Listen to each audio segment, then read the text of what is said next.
Lord, you are not only creator, but designer of all that you wanted us to work with. And Lord, you gave us the responsibility to maintain that design. So Lord, help us this morning to understand it. In Jesus' name we pray. Amen. Amen. Now in agriculture, there are three ways that are used today. Chemical agriculture uses chemical fertilizers, and it uses chemical sprays to protect the plant.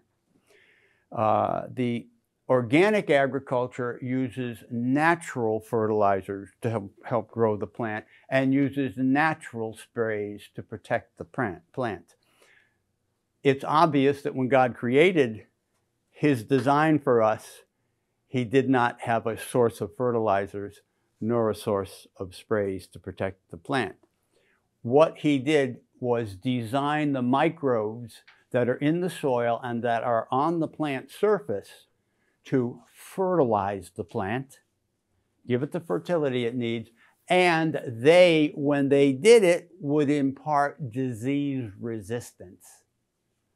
They would have insect resistance, fungal, bacterial, viral resistance because of the way they were fed. And that way they were fed is that microbes in the soil and on the leaf and stems and fruit of the plant would be feeding it. So we're going to be learning about how to use God's design. Now, his design requires no money. You don't have to buy anything. And so it's going to become very important that we understand that design, okay?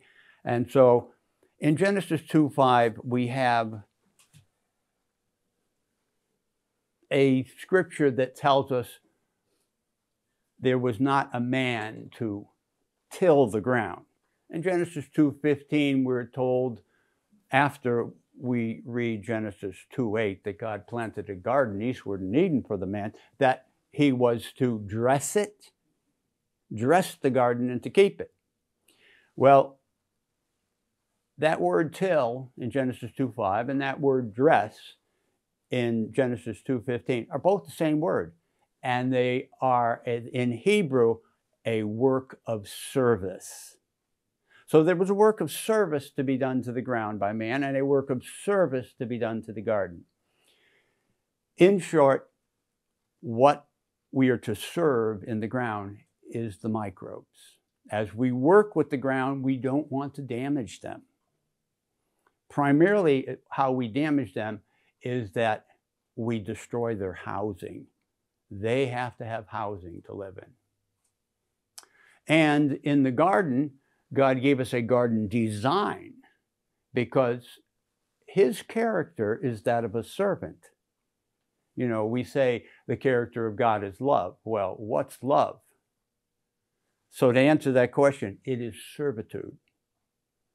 We're told that the completeness of Christian character is attained when, so now you're going to hear, when that Christian character in a person is complete. It's complete when the impulse to help and bless others springs constantly from within. So in other words, we become servants, not only to our fellow man, but we were given the job of serving the ecosystem. Ecosystem is an all-inclusive word. It includes the microbiomes in the soil. It's so small you can't even see them, but so important because they're fertilizing our plants, as well as the plants, all the vegetation on the planet, as well as all the animals, as well as ourselves and our families. So God wants to teach us how to be servants. And this is a responsibility he gave us, is to be servants. Servants to the ecosystem. And if we weren't going to serve the way he told us to, we would be cursed. And the design of cursing is sickness and disease, predation, insect pests like mosquitoes, black flies sucking our blood. These things go on because we're not following the design. I'll give you an example. I've given this many times, and that is that mosquitoes are little tiny hummingbirds. You ever hear them hum near your ear? They're little tiny hummingbirds, except they're insects. And their job with their long beak is to go get nectar out of tiny flowers. And in the process of doing it, just like a hummingbird, they pick up pollen and they carry it to the next flower. So their job was to pollinate tiny flowers. But the problem became that that nectar that was to feed them so that they could reproduce, so that they could pollinate all these tiny flowers so they wouldn't become extinct, was that we damaged the soil. And when we damaged the soil, there weren't enough microbes in there feeding that tiny flower. And so the nectar in it became weaker and weaker. Cain, when you till the ground, it will no longer yield to you its strength, we're told in Genesis 4:12. So the plants became weaker. And when they became weaker, their nectar was weaker. It didn't have the nutrition the mother mosquito needed. Do you know it's only female mosquitoes that bite people? And so the females didn't have enough nutrition to reproduce. So God designed them to genetically alter themselves when they got to that stage. And his design was that they would alter, he designed into them the altering of their beak. And it became stiffened and could now be used for piercing skin of animals or people. And they would take one drop of blood, and that would suffice them to produce for a few generations. But that's a curse. I don't know of you, but I don't like mosquitoes biting me. That's a curse, but we bring it on. There was an area where I lived in California that was produced naturally, beautiful, wonderful produce. I didn't have to do a thing, but it was way out where there weren't many people. My boys didn't go too far from home, although they liked to range because of the bear and the mountain lion. And so we didn't have mosquitoes there. We had the water. We had everything, all of what you're told to do is, keep your water containers empty and stuff like that so they don't reproduce in and stuff. But we didn't have the mosquitoes. They didn't bite us because it wasn't damaged. The ground wasn't damaged. And so the females were getting sufficient nourishment. So our responsibility is the soil. We are to serve it. And we were also to serve the garden in that gardens are a planting design. Okay, so God gave them a design. Now, designs require spacing. Each plant needs sufficient spacing. The design also requires companions, because God designed the plants themselves to serve one another, as well as the microbes to serve one another, and as well as the plants to serve as food for the animals. So our responsibility is that soil, and our responsibility is that planting design. And so regenerative agriculture is learning to take care of the soil so that it can produce healthy food, and learning planting designs that result in the plants being healthy. So they have all the nourishment you need in order to have health in ourselves, health in our livestock, health in the plant. So it starts in the plant.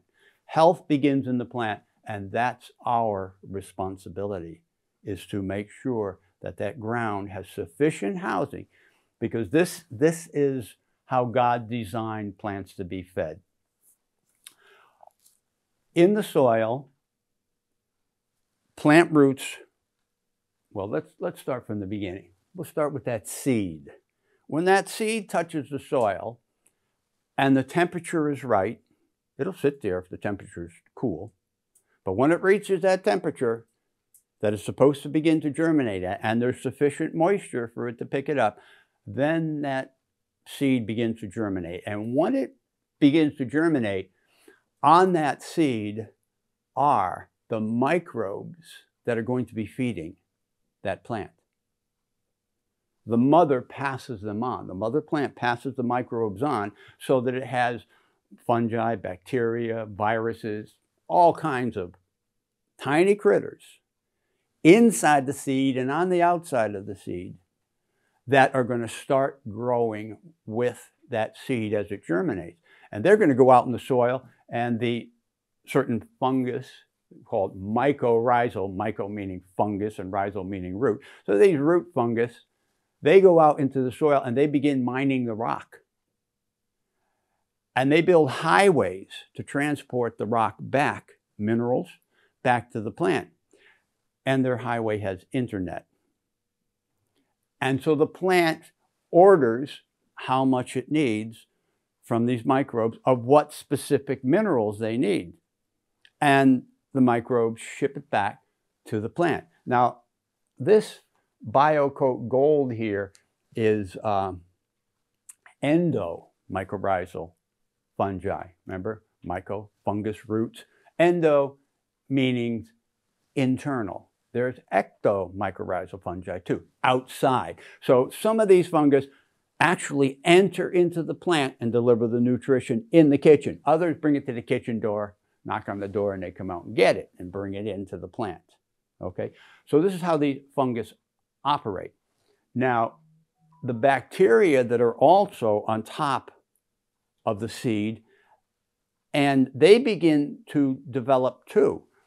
They are developed along these highways, these mycorrhizal highways that have been developed by the mycorrhizal fungi. Remember, when the seed germinates, they germinate too, if you want to call spores germinating, but they begin to grow and they begin to make the highway network. And so along the highway network are these little bacterial factories, and they have to be fed from the fungi, the mycorrhizal fungi. Now, what the plant's job is, when that seed begins to grow, you know how it puts out a sprout, that little tiny sprout, and you get, if it's a dicotyledon, you get 2 of them. If it's a monocot, you get 1 leaf. And that's a little beginning leaf, or beginning leaves. They start taking sunlight energy, and they start taking water, and they take CO2 out of the air, and they make sugars. And the sugars, 70%, when a healthy plant is growing, 70% of the sugars it produces goes to feed these microbes. Not even used for the plant itself. The plant uses it in its metabolism too, but most of it in a healthy plant will go out into the soil to feed these microbes, or onto its leaf surface to feed another microbiome that lives on the leaf surface. They're mining the air. But we'll go back to the root one. So these mycorrhizal fungi in the roots that are feeding the plant, feeding what it needs upon request, and told just how much it needs, and will stop feeding them when they get enough of what they ask for. The little bacterial factories, if they're not in operation, being fed by the sugars that the plant is making, because see, they can't make their own sugars. They don't photosynthesize. Okay, fungus don't. They don't. There are some little creatures in the soil, bacteria, that do take their own sunlight and convert it and then feed the plant, and the plant will feed them nutrients. But these ones here, they have to have the plant feeding them the sugars. The plant makes the sugars and feeds it to them. So that gives them the energy to go do what they need to do. Now, if we take that seed and we treat it, say we treat it with a fungicide, so we don't get sickness and disease, so we don't get fungal diseases. That's the purpose of it. That's not the reason you get fungal diseases. But that's the idea. They put a fungicide on that seed so you won't get fungal root diseases. The reason when you put that fungicide on, it kills the bacteria. And when those bacteria that are supposed to be along the highway there, manufacturing food for the phytonutrients, phyto meaning plant and or meaning leaf nutrients. These plant nutrients are being fed by the bacteria to the plant. If they're killed off with that fungicide, they don't feed from the mycorrhizal fungi. And when they don't feed from the mycorrhizal fungi, the food that the mycorrhizal fungi gives them, something's wrong with it. They haven't quite figured out what's wrong with it, but something is wrong with it because it makes the plant sick. It makes their roots sick, and they start to rot. So what they do is they call the fungus root rot fungus. Okay? But that fungus was designed by God to feed them. But it can only feed them a healthy diet if the bacteria feed from them first. Because the bacteria somehow alter that food supply that feeds the fungus. And if it doesn't get altered and changed some way, then it makes the roots sick. Like I said, root rot fungus. So actually, when you have, and so they name them, rhizoctonium, there's a bunch of different names for these root rot fungus. It's just the ecosystem, the design that God made that's messed up. And we messed it up because we're the stewards of earth. We're the managers of earth. We're supposed to be, Genesis 2:5, managing that soil so it will properly operate. Okay, so another operation that goes on is that, and this, when I heard this, and I've just learned a lot of what I'm telling you in the last year or so, because this is so new and it's all coming out, is that, let's see, what was I going to address there? The fungus feed the plant, and they have the bacteria there. Oh, the plant itself has a heavenly design. And that is, I always wondered, what's going to happen to waste in heaven? Manure waste. You know, we call that waste, don't we? Waste treatment plant for the manure. You know, well, in God's design, there is no waste. In His original design, everything is eaten. All the grazing animals on earth, their feces is food for dung beetles. There are over 3,000 species of dung beetles, and they gather up the dung of animals on earth if we haven't killed them off or damaged them in our fields today because of the diet that is given to the cattle. The manure is still on the field. It killed off the dung beetles because of the diet we fed the cattle. You see, everything is a feeding process. Now, this is what happens. This is what God's design is. Roots engulf bacteria. It's called engulfing. They actually suck them into themselves. And the bacteria are then, the outer coating is dissolved. And the nutrients that they have gathered, say from the fungus, because they're supposed to feed on the fungus first, the nutrients they gathered are then released and the plant uses them. But it's not a waste product thing, because the next thing the plant does is that while this bacteria is inside of it and released all its nutrition, those bacteria reproduce themselves. And then they reproduce themselves and are carried in the vascular system, that's the bloodstream of the plant, and they're carried to the root hairs, and then they're brought down the root hairs and ejected back out in the soil to go feed again from the fungus so that they can again feed the plant. So in God's design, you see, actually there's no death. This is the first time I have ever heard of no death involved in the feeding process. Amazing. So this is God's design. And heaven's going to be in a very, very differently operating than what we're used to. We have been all trained in the evolutionary mindset, survival of the fittest, competition. And it seems very reasonable because animals are competing for food. Animals are competing for habitat.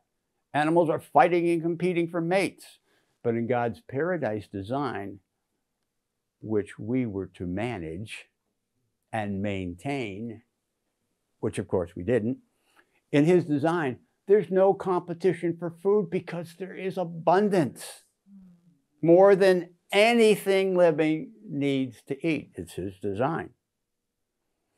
Habitat is enough for everything because we haven't destroyed the habitat. You know how many animals and birds have gone extinct because we've ruined their habitat? The main reason is we've ruined their habitat. They don't have a place to live. And then we see constant competition for mates, for healthy mates, because they're not healthy.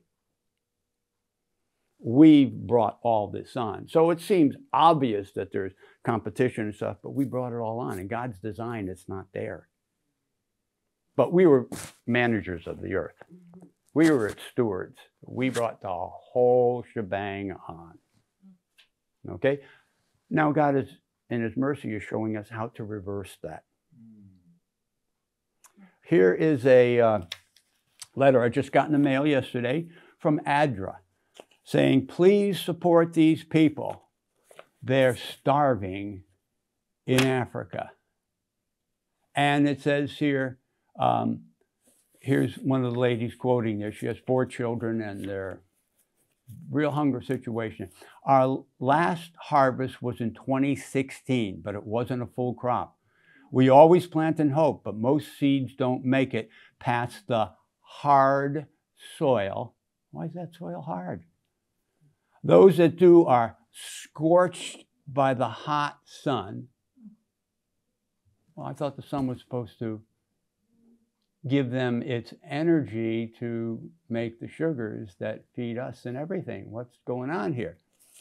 And then we have here, she says, drought has pushed Josephine, that's her name here with her family, and her family to the edge. But a supply of seeds, especially bred to grow in harsh drought conditions, gave her hope.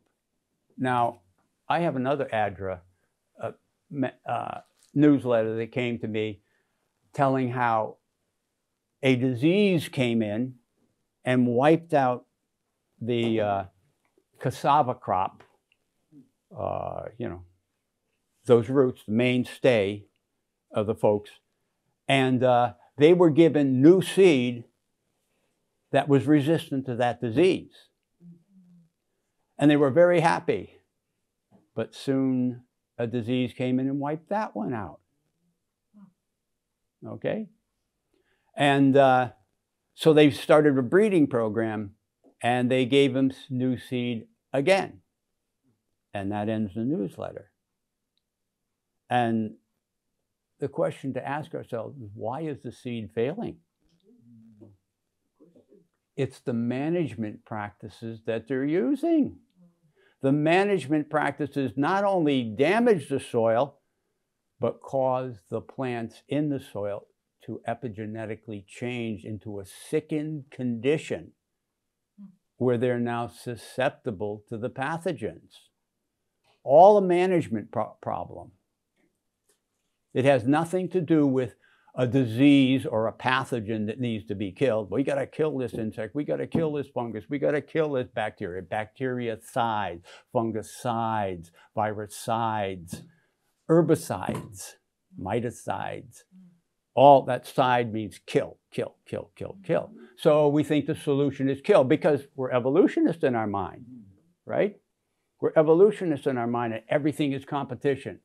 Whoever can compete and dominate and kill out the other, they're the ones that get the food. Okay? This is our mindset. This is not God's design. So the management problem here, because she says here, hard soil. Compaction is the biggest problem in agriculture on earth today. the soil becoming hard and compacted. And it's all due to our agricultural practices. Not only is it because we're driving heavy equipment over, not only because we're using anhydrous ammonia as the major nitrogen fertilizer on the planet. By the way, during World War II, when they were island hopping to get close enough to Japan to bomb it, they would come to an island, level it with bulldozers, but now it's sandy and you can't really land a plane on it.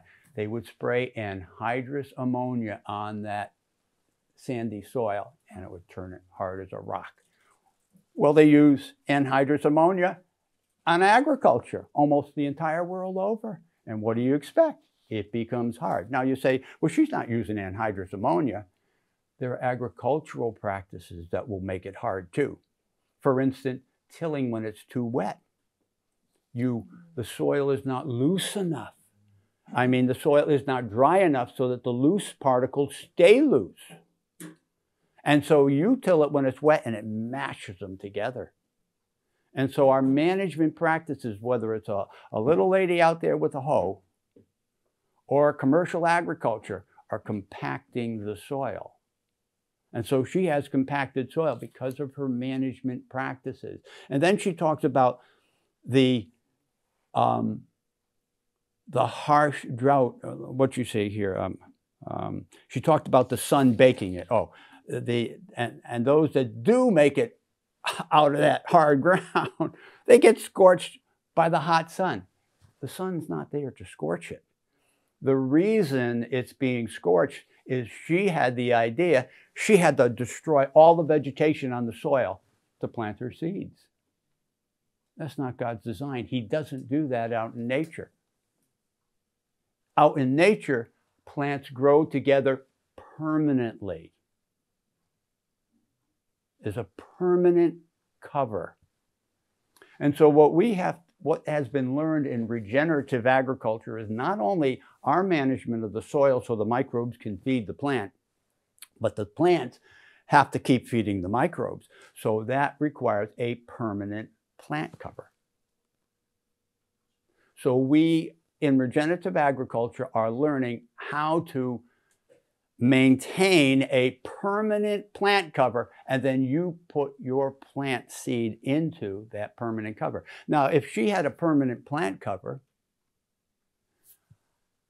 would those seeds be scorched? It's only the soil around the seed that's caused the young seedling to be scorched, because in the hot sun, soil temperatures are measured to go up to 150 degrees in the sun because you have bare soil.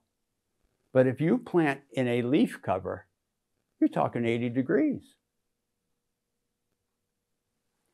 When a plant gets when the soil temperature gets above 95 degrees, generally photosynthesis shuts down.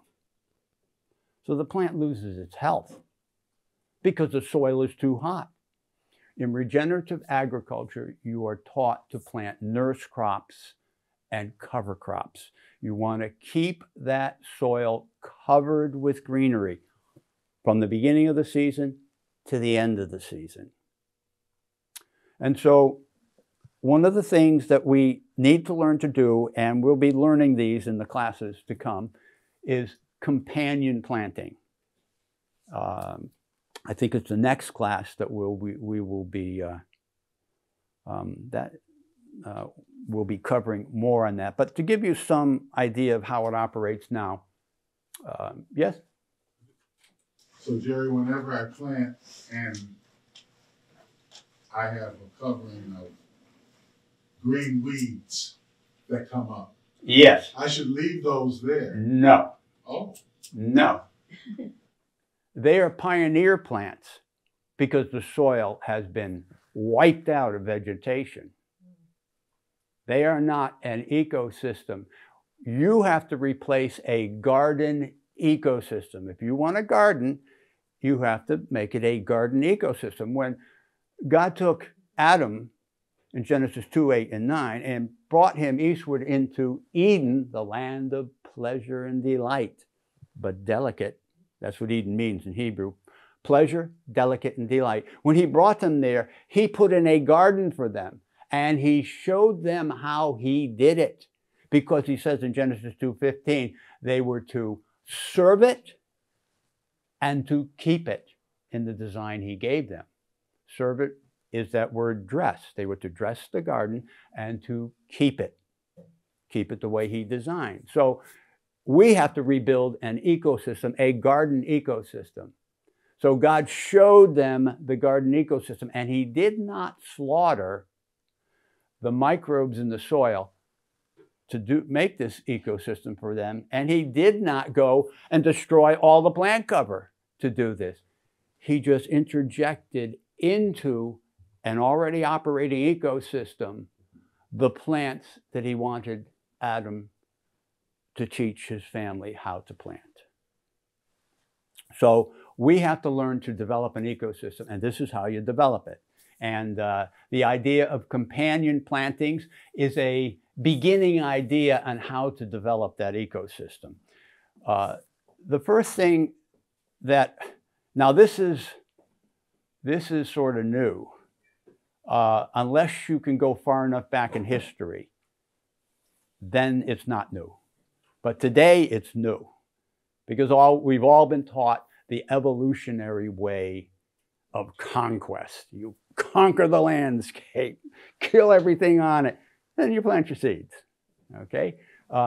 So we have to learn God's way of doing it, which is with the ecosystem. So the first thing that I do is I put in a legume. A legume. Legume? Okay. Beans, peas, clovers. There are about 10,000 species of legumes. So everywhere in the world you have different ones that you can use. And you put that in as a ground cover.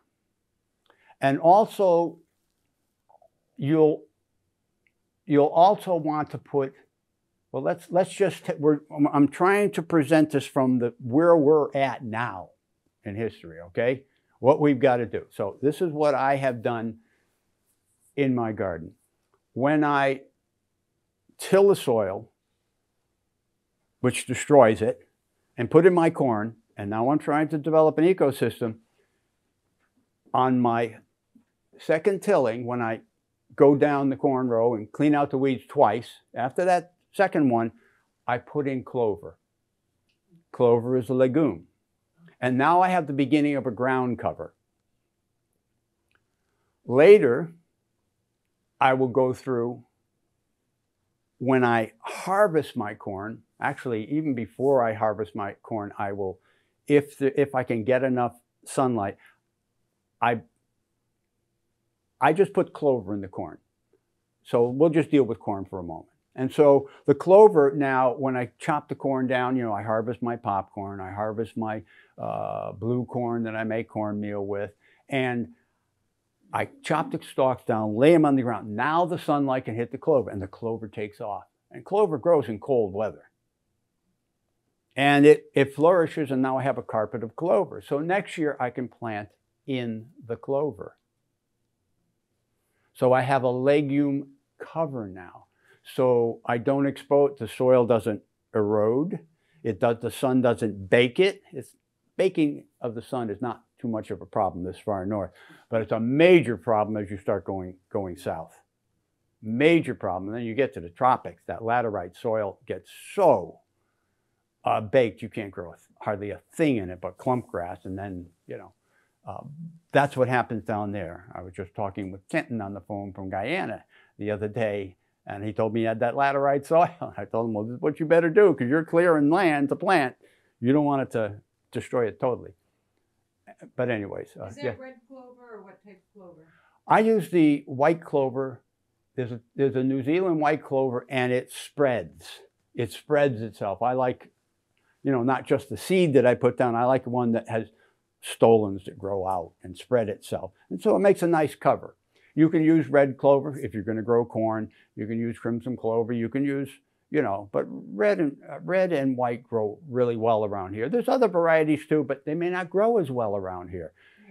That's why I said 10,000 varieties of clover. So everywhere in the world, not clover, but legumes, everywhere in the world, you can have something there that's going to do that. And they'll produce nitrogen for the plant. They make sure cobalt is available.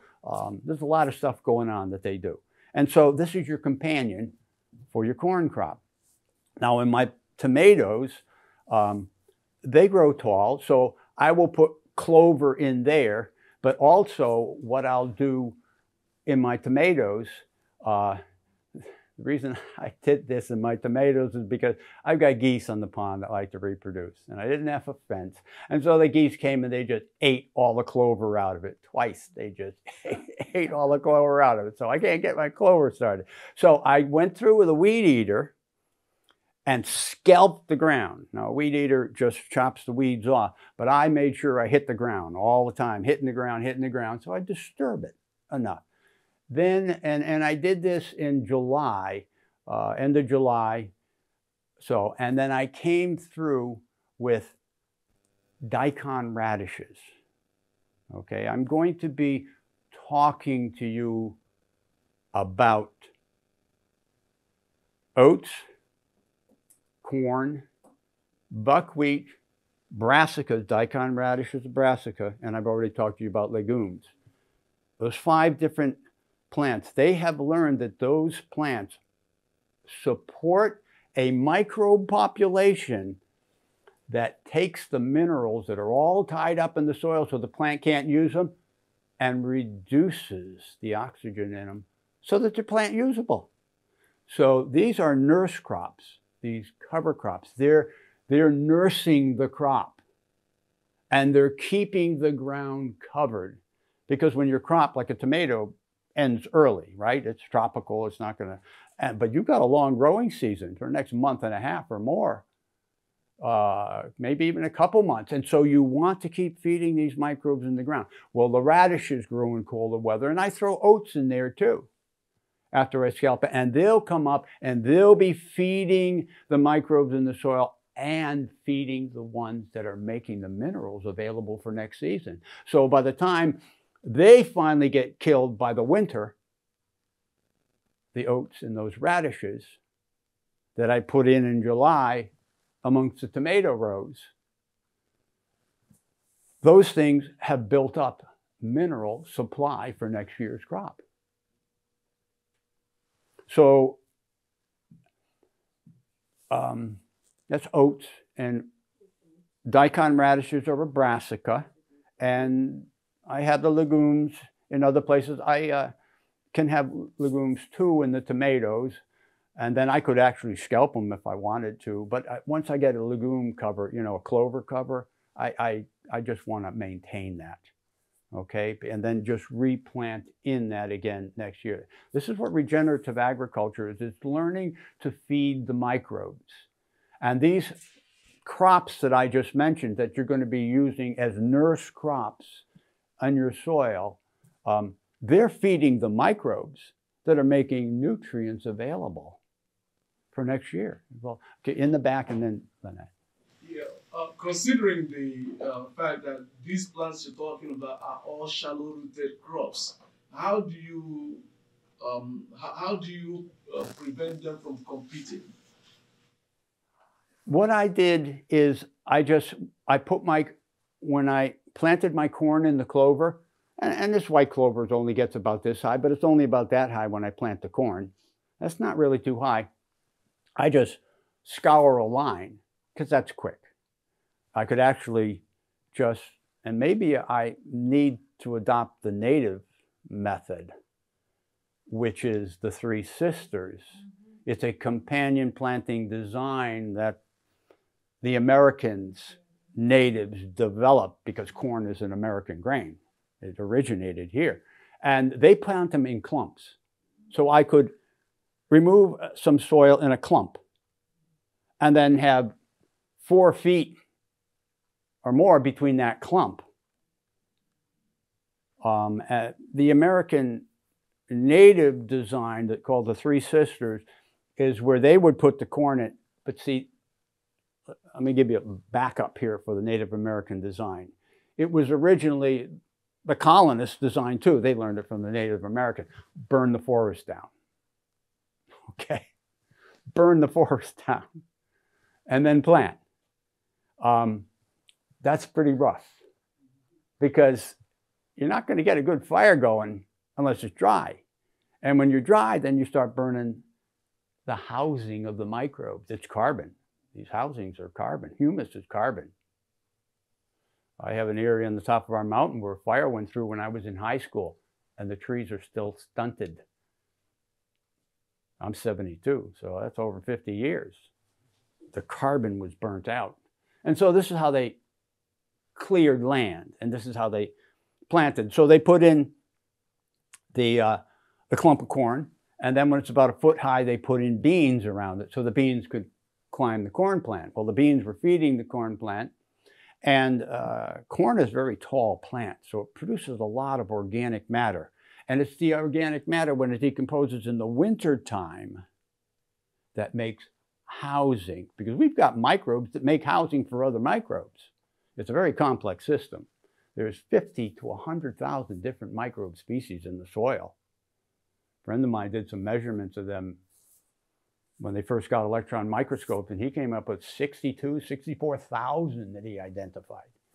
Quite a lot of microbes, all doing different jobs in the soil. And so some microbes make housing. And then the Native Americans put squash or pumpkin between the clumps. And that would help keep the soil from getting scorched in the hot sun, because remember, it's bare, it's just burnt off. And it's going to tend to bake because it's damaged the flocculated, loosened soil particles, because it's very nice loose soil in a forest. They damaged it with that. So they're starting to repair. They put the vines of the squash are growing around. So that's the three plants: the corn, the beans growing around it, and the squashes. And the squashes are shading it. Also, what repair has been done by the soil repair microbes, called flocculating the soil, making it like little ball bearings so the air can get through it. The big leaves of the squash protect it from the heavy rains from pounding it and damaging it. So everything is serving. And this whole design is rebuilding the soil. This Three Sisters design is rebuilding the soil. And this is what regenerative agriculture is: learning the designs that rebuild the soil. Okay, so that's just one design of rebuilding, and there's many others. So let's see. When I thought this was interesting, I know here in New England that when they clear land, one of the ways they adjust the ecosystem, the microbiome ecosystem, all those microbes, because these microbes in the soil there, they've been supporting forests. Those are different ones than support garden plants. But it's been learned that if you clear someplace and then you put down rye, it'll change the microbiome over in the soil to microbes that will begin to support a garden ecosystem.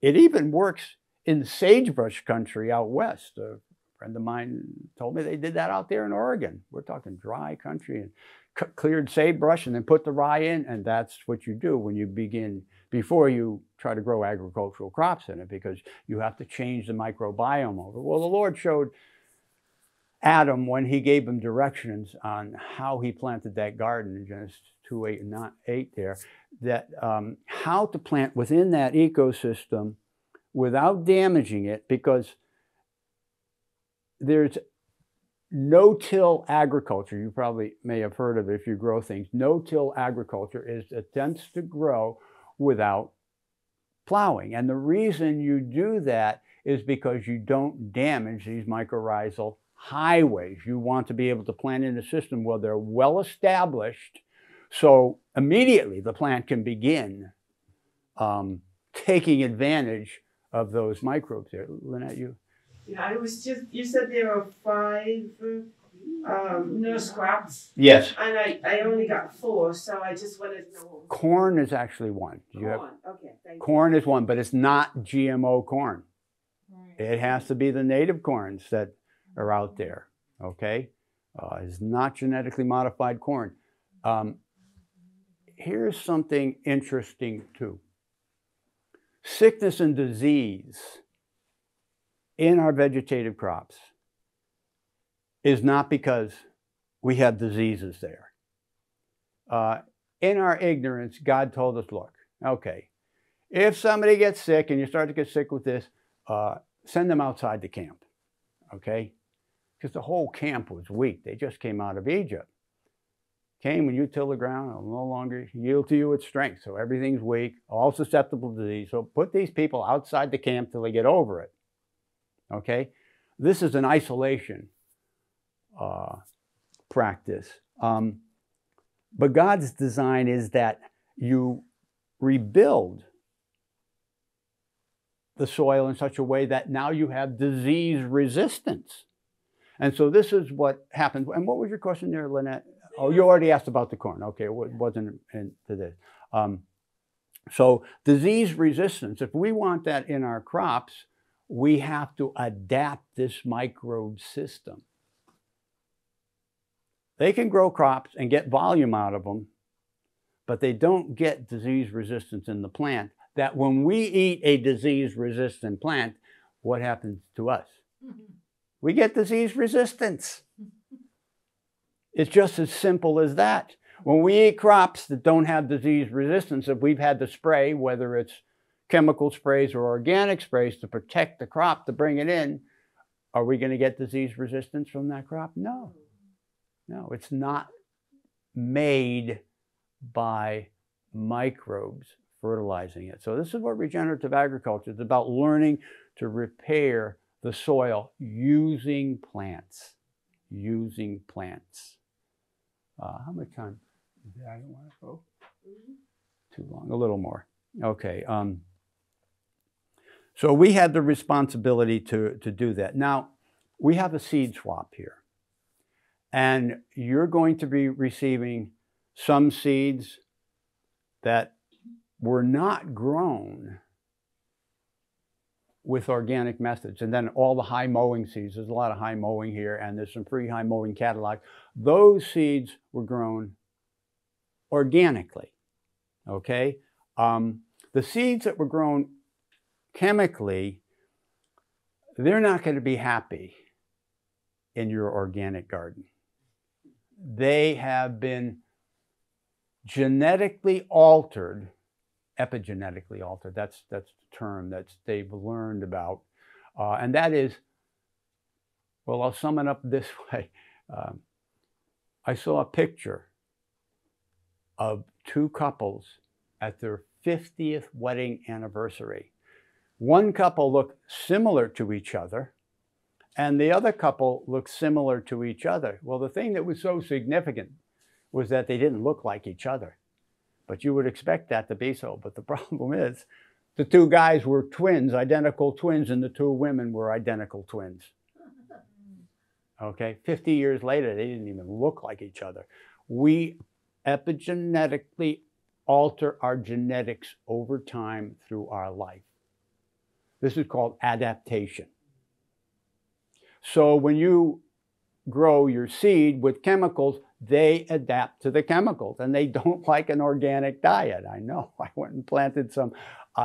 We had 17 inches of rain in July, 10 years or so back. And I lost my seed because it needed to have my corn seed. I planted it 3 times and lost it all 3 times because it was a sweet corn that needed 80-degree soil temperatures. And when that water came in off the ocean, that's only 60 degrees out there, or 56, or whatever it is, and the seed died. So I went and got some corn at Agway, you know, your chemical supply dealer, agricultural chemical supply dealer. And I put that corn in.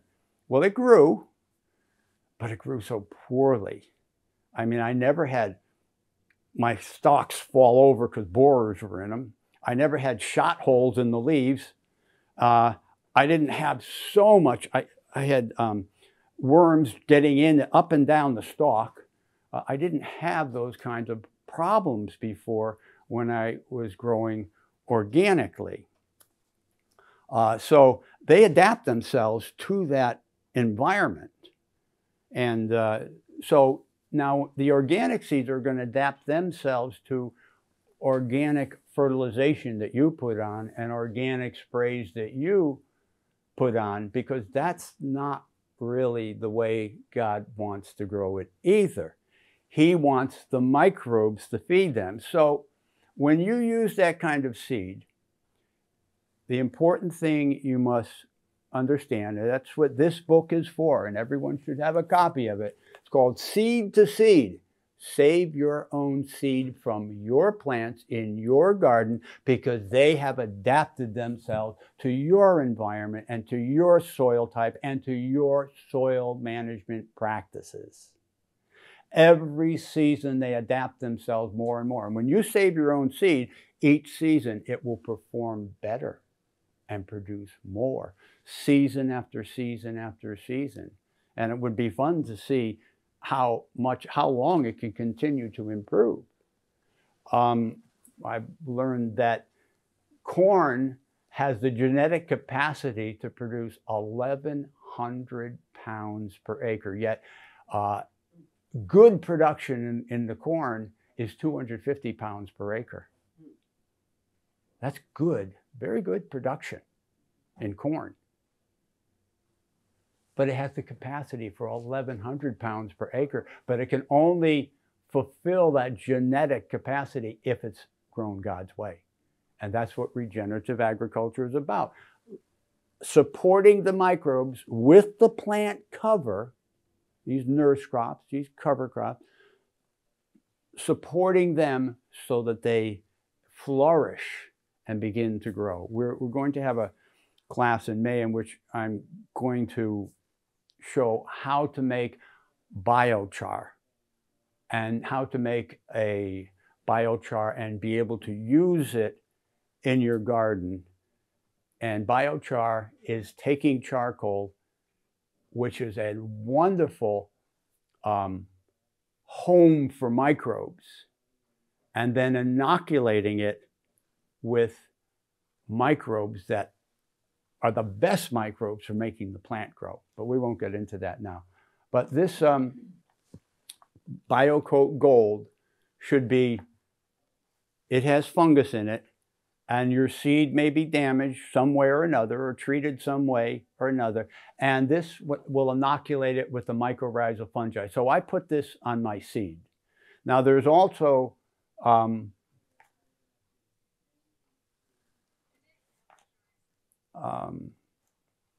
bacterial products that can be used to assure that you have specific bacterias that are good. But this is what has been done for centuries by those in the know, Chinese, Koreans, Japanese. By the way, the Chinese understood microbes 2,300 years ago. And how many of you are just beginning to hear about it in the last year or two? 2,300 years ago, they understood it. They made gunpowder 2,300 years ago. And the way you make gunpowder is they would buy the dirt floor from people's homes.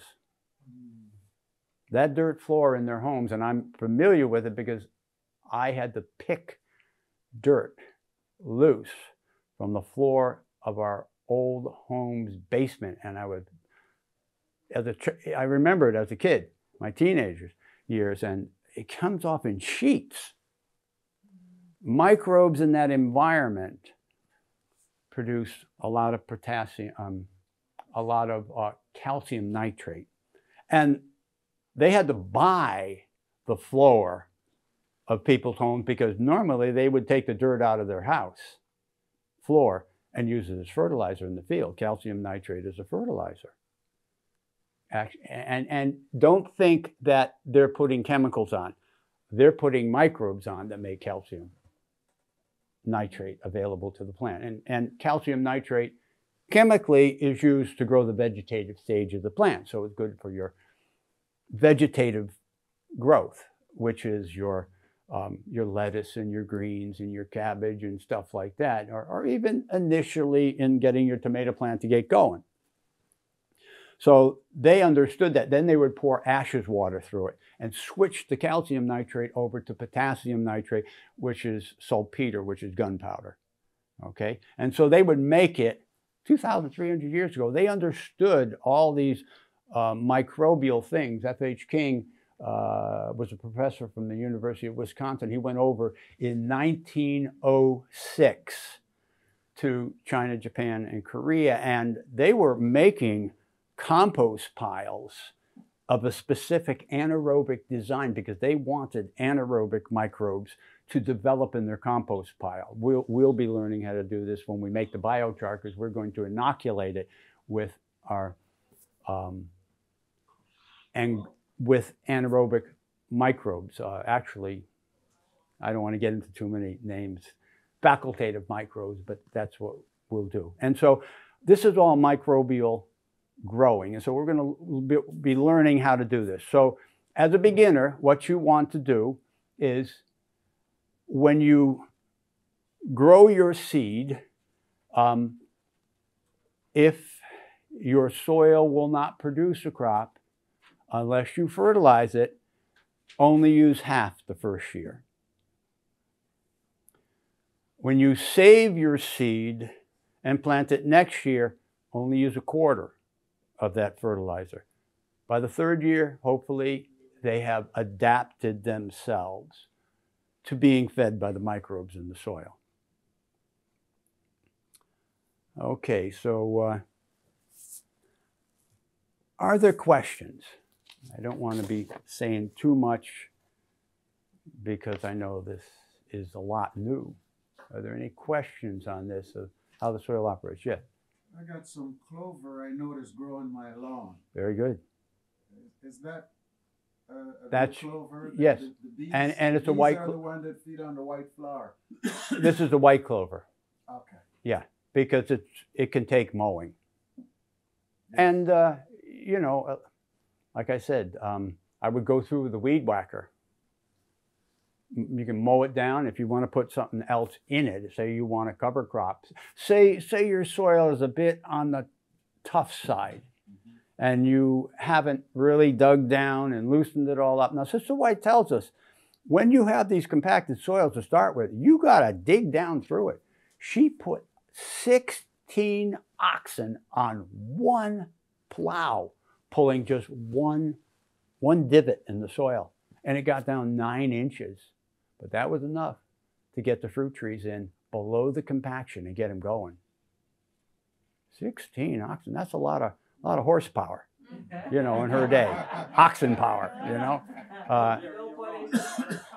You know what they use now to try to till these fields grown commercially? Bulldozers, 20-ton bulldozers, to try to break through that soil because of the way they're growing it. So this compaction, if we've got it in our soils initially, and she did, and she grew wonderful vegetables because she wanted to show the people in that community, your soils are valuable and God will produce a blessing if you know how to use it. And so they would dig trenches and then they would put dressing in it, which is nothing more than, since you have your means of transportation is horses, you have a lot of dressing. And that's you dig out the hay and the manures that have accumulated in the barn, and you rot it and you put that dressing in the soil. And she would grow wonderful vegetables, but she had to dig these trenches, dig down a couple feet. And she also said, that's what we did in New England. And guess where she lived in New England? No, she lived in Middletown. That's a town over from me, Rocky Hill. Middletown and Rocky Hill, this is where she lived. So right around here, we can have these glaciated, compacted with the glacier, pretty tough soils that need to be busted into one time. And once you get it open, you maintain it open with that plant cover. This ADRA plea for help was because people did not know how to manage the soil. And I mentioned that other ADRA ad about the plants didn't have disease resistance. ADRA gave them seed that was resistant to that one sickness, and soon after another one sickness came in. So they went and gave them more seeds. But if the management practices are going to epigenetically change the seed, that one's going to have to be wiped out again too. So we have to grow things God's way. Genesis 2:5 and 2:15. We were to serve the soil and serve the garden and to keep it God's design.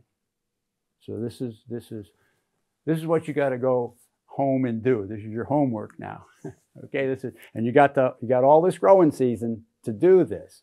So remember, the first thing is you want to cut back your fertilization to half, because you want to make them so that they need to start using and utilizing the microbes in the soil. And you want to inoculate it, because some of these seeds, especially if it's not organic, and even if it is not organic, but primarily because it's not organic, the genes for feeding the microbes in the soil that are in the plant have been shut off because they've been using chemical fertilizers. And the plant's not going to waste sending food out into the soil to feed microbes that nitrogen, phosphate, and potassium feeding microbes. They're not going to put anything out there for them because they got enough already. That signals them to shut it off. Well, you signal them every generation by putting these fertilizers on. Shut that off, shut that off. Don't waste the energy on it. We've got enough. It's going to be shut off in the seed. So you've got to ease them back into it, ease your seed back into it, and save your seed. So when you look at the seeds now, select what you want, but remember, you've got to save your own seed. Okay? Okay, so that's that completes my part. Would Yes? you please talk a little bit about the molasses that I'm going to use this Okay. year? There are ways to increase the microbe populations in your soil. The bacterial ones respond well to sugars. And Deb has a sugar product, dry molasses, that she's going to put on the soil. That will help increase the microbe populations. But they've got to have housing. Okay? They've got to have housing. And that's where the biochar comes in. That's one of the fastest ways to make housing. The second fastest way to make housing is these cover crops, these nurse crops. They make housing because they support microbes that make housing. And you can even buy the microbes that make housing. As I've been looking at them, it's difficult yet. They haven't learned quite how to get these microbes into a bag or into a jug to get them to you. Oh, one more important thing. One of the best ways is to use what the native folks did, and that is you use soil that produces well as part of your compost. Okay, so when you make a compost, get some of that soil that has not been messed with. Deb, you just go in your backyard over there where it's been growing in woods and brush, the edge of the woods, and dig some of that out and put that in your compost. That will inoculate them with native microbes because they'll do the best. The native microbes will do the best in the soil.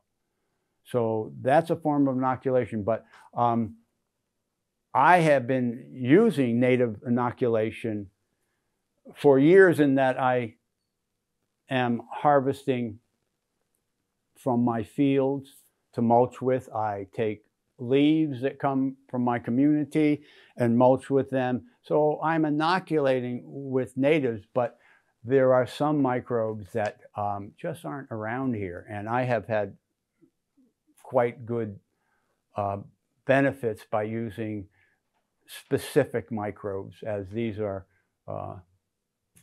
specific microbes. Okay, yes? Yeah, I just wanted to add about the biochar. I started using the biochar maybe 3 or 4 years ago, and you can get it in like if you can't make your own, like Jerry, he's very industrious and he knows how to do all this stuff. Not everybody knows how to do that, and they don't really know where to start sometimes, and they are not able to. I have been buying like 5-gallon buckets of biochar that is like, you can get it anywhere from like a powder to little tiny, teeny chunks to bigger chunks. And I did notice right away what a difference it made in my soil. And I also use a lot of worm castings, which Jerry probably, could elaborate on that. That's a microbe inoculant too. That's a microbe inoculant. And then... But it depends on who grew the worms. Yeah. My daughter did that once because it's wonderful. The worm castings are really good. But the guy who was growing them had a market of selling worms to Walmart. Oh. And you spell Walmart, cheap, cheap, cheap. Mm. He was feeding them cardboard. Oh, no. She wondered why when she put the worm castings on, her plants did not look good at all. So it depends on, it's all diet. Everything is diet. Yeah. Everything is diet. And then when Tony was helping me last year, I had Xavier also help me, and we did a leaf mold. So it was like, 5 feet high when we started? And I just made a bin, right? And you should see it now. It's like this high. So this year I'll use it in my garden. And I have to say that, using these natural products like Jerry's talking about, like even pine needles in some cases, and the leaf mold, it just, even as a leaf mulch, like you can gather up, they're free, And this year I just covered, and last year, my entire garden with leaves from, different sources, and I try to get good sources, but it's just so... I just want to add here, when using leaves, where do you get leaves? Well, I try There- not to get them... Well, no, I'm not going Oh. there for she was going to tell you about chemical lawns, and Yeah, I try not to. the leaves are a forest environment, and the microbes that are going to come along with the leaves are good for a forest environment. They will help your grapes. Grapes grow in the forest. They will help your kiwi. They will help your apple trees and all your trees. Those are basically forest type thing.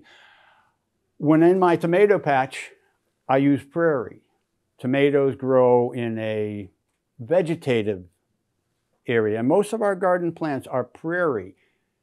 When I put grass clippings, prairie, they do well.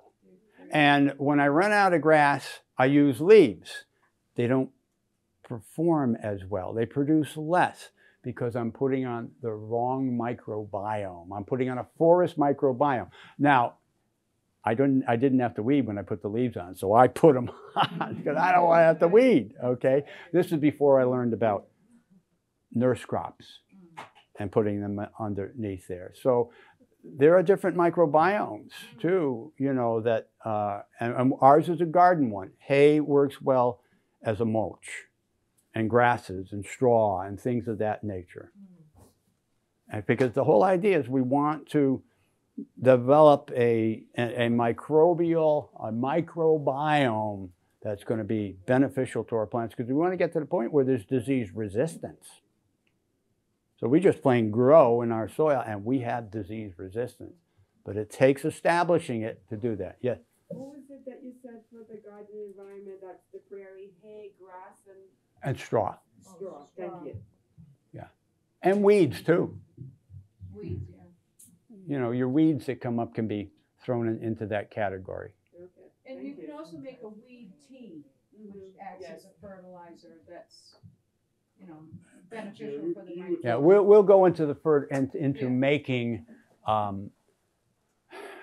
microbiome in our charcoal and go into the details of that at another one. But time to start looking around and Okay. picking out seeds for yourself.